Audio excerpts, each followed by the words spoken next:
तारक मेहता का उल्टा चश्मा में जो हमारे गोकुलधाम सोसाइटी के एक मेंबर सेक्रेटरी है आत्माराम तुकाराम भिड़े, उनकी जो बेटी है सोनू, वो इन दिनों सोशल मीडिया पर काफ़ी वायरल हो रही है।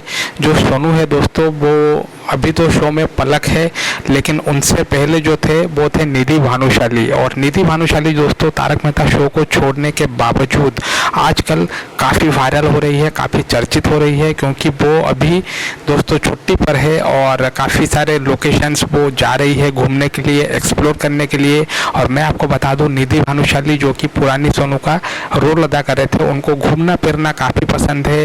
और इसी दौरान दोस्तों उन्होंने अपने इंस्टाग्राम अकाउंट जो है उनका ऑफिशियल निधि भानुशाली जी का, उन्होंने वहाँ पर काफ़ी अच्छी तस्वीरें और वीडियोस पोस्ट किए हैं। आप जाके देख सकते हैं दोस्तों इंस्टाग्राम पर।